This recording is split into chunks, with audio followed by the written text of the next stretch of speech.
بہت سارے ایسے واقعات ہیں کہ کسی کو بھوک لگی، فاقہ آیا، تنگی آئی، اور اللہ تعالیٰ نے اس کے لیے عجیب و غریب انتظامات کروائے۔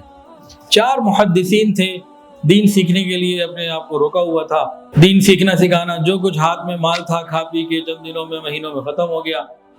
اب فاقے آ گئے، دین سیکھتے رہے محدث، ان کے چاروں کے نام محمد تھے، محمد بن نصر، محمد بن جریر طبری، محمد بن مضر اور محمد بن اسحاق بن خزیمہ، چاروں محدثین کے نام محمد تھے۔ جب فاقے زیادہ ہونے لگے نا، سوچا اب کیا کریں، بغیر کھائے پیے تو کتنی دیر اور پڑھیں گے، تو انہوں نے کہا اچھا ایک آدمی جائے کام پہ، باقی 3 پڑھتے رہیں، جب یہ رات کو کچھ لے کر آئے گا محنت مزدوری کر کے، باقی سب کا بھی گزارا ہو جائے گا، 2 لقمے سب لے لیں گے۔ اب جائے کون، کوئی تیار نہ ہو، قرآن دادی کی، جب قرآن دادی کی تو محمد بن نصر کا جو ہے نا نام نکلا۔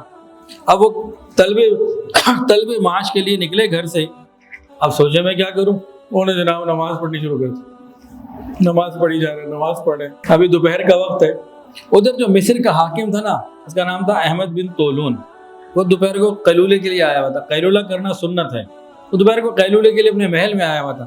اس کو خواب میں جناب رسول اللہ صلی اللہ علیہ وسلم کی زیارت نصیب ہوئی، آپ نے حکم دیا وہ محدثین بھوکے ہیں، ان کا رزق کا انتظام کرو، ان کو کھانا بھیجو۔ اب جیسے یہاں کھولی تو فوراً کہا کہاں ہیں محدثین، کون ہے، لوگوں سے پوچھا تو لوگوں نے بتا دیا یہ سر یہ 4 لوگ ہیں۔ تو فوری طور پر اس نے 1000 دینار نقد بھجوائے، کہا یہ ان کو دو، اور اس کے بعد اس جگہ کو خرید کر وہاں مسجد بنا دی اور اس کو علم حدیث کا مرکز بنا دیا، اور مرکز بنا کر اس مرکز کے اندر بہت ساری جائیداد رکھ دی کہ جس کے اخراجات سے وہ مرکز چلتا رہے۔ اللہ تعالیٰ تو جب رزق پہنچاتے ہیں تو پھر ایسے بھی پہنچاتے ہیں۔ آپ دین کا کام کیجئے، رزق اللہ پہنچائیں گے۔ اس کا یہ مطلب نہیں ہے کہ ہم نے کاروبار نہیں کرنا، نوکری نہیں کرنی، جاب نہیں کرنی، محنت نہیں کرنی۔